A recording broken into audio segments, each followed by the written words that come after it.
me ahum marina sarkar chalaibadi maram chade masi democratically su yade democratic oite tha ahum phajala kadoraga masi gi expansion tawangam dabasi masi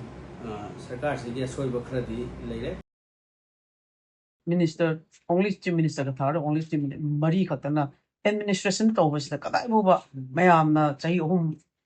kogi idps me amale rakanda peace porana hona gani abjal ano sarkar sida kogi expansion su tawtaba station da kari mot phungoni hoi sarkar ama leiba haibasi including the chief minister mi akoi gi MLA minister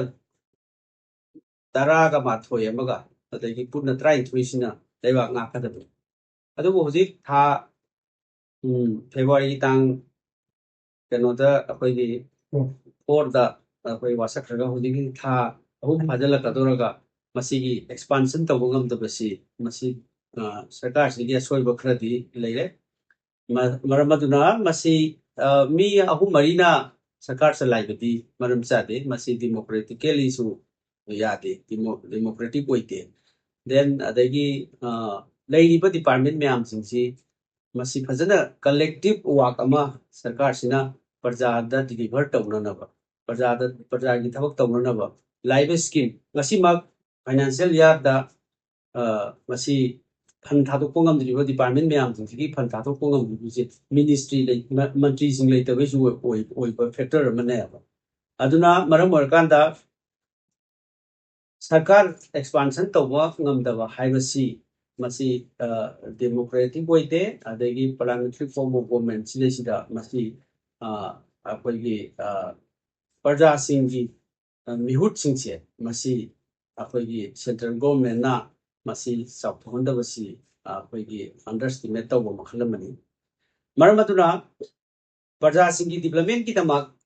chakwa thorang adagi leiriba fund budget da pass tawbiba mayam singsi parja de yohon naba parja gi development tawrana haibasi collective responsibility ama even if we are from opposition ko opposition da leiraga su sarkar sina masi collective work ama tawgadabani ba madu parja da akoina madu gi development mayam si tawrana basi responsibility se makoi try to lawudabu maram asina masi athuba matamda tawba haibasi democracy ki value then akoi gi leiriba constitution ki value mayam singsi leigine ba aduna masi leitaba haibasi